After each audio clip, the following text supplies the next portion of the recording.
जब लोग सरकार से डरते हैं तो टिरेनी होती है। जब सरकार लोगों से डरते हैं तब डेमोक्रेसी होती है। और दोस्तों, यही तो हुआ था 14 जुलाई 1789 को, जब आम जनता ने डर के माहौल को तोड़ दिया। तो चलिए आपको ले चलते हैं उस वक्त के फ्रांस में, जहां एक क्रांति ने पूरा इतिहास बदल दिया। फ्रांस का हल क्रांति से पहले 1700s के एंड तक फ्रांस एक मोनार्की था।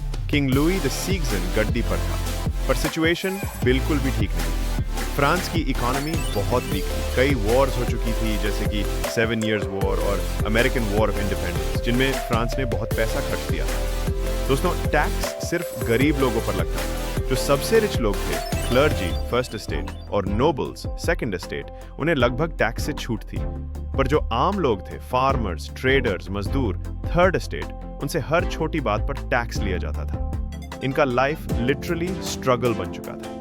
बिना रोटी, बिना रोजगार और ऊपर से टैक्स का बोझ, लोगों का पेशेंस टूट रहा था। मोनार्की और सिस्टम का ब्रेकडाउन।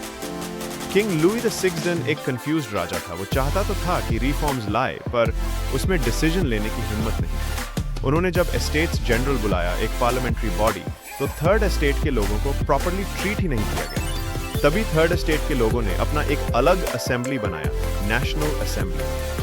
उनका कहना था, हम ही फ्रांस हैं, हमारे बिना राजा कुछ भी नहीं। उन्होंने एक हिस्टोरिक टेनिस कोर्ट ओथ लिया, जिसमें उन्होंने डिसाइड किया कि जब तक एक नई कॉन्स्टिट्यूशन नहीं बनेगी, तब तक वो वापस नहीं जाएंगे। यहां से रेवोल्यूशन का मूड सेट हो गया था। बस्टियल एक सिंबल ऑफ फियर। अब आते हैं बस्टियल पर। बस्टियल एक एंशिएंट प्रिजन था पेरिस के बीचों बीच। ओरिजिनली इसे सिटी डिफेंस के लिए बनाया गया था, पर टाइम के साथ साथ ये किंग के दुश्मनों का जेल बन गया। पॉलिटिकल प्रिजनर्स, राइटर्स, फिलोसोफर्स, जिन्होंने राजा के खिलाफ बोला, सब यहाँ बंद किए जाते थे। लोगों के लिए बस्टियल एक डर का सिंबल बन चुका था। उन्हें लगता था कि जब तक बस्टियल जैसा फोर्ट जिंदा है, उनकी आजादी कभी नहीं आएगी। सोच समझ के लोगों ने डिसाइड किया, बस्टियल को तोड़ना होगा।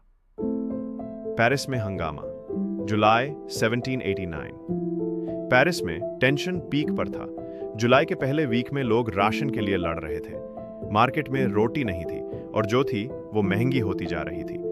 एक तरफ जनता भूखी थी, दूसरी तरफ किंग ने 30,000 से ज्यादा ट्रूप्स बुलवा लिए थे, जिससे लोग समझ गए कि कुछ बड़ा होने वाला है। 12 जुलाई को न्यूज आई कि जैक नेकर, किंग का फाइनेंस मिनिस्टर जो जनता के पक्ष में था, उससे हटा दिया गया है। बस ये स्पार्क था। 14 जुलाई 1789, जब बस्टियल टूटा, सुबह सुबह लोग पेरिस के आर्मरी से वेपन्स ले आए।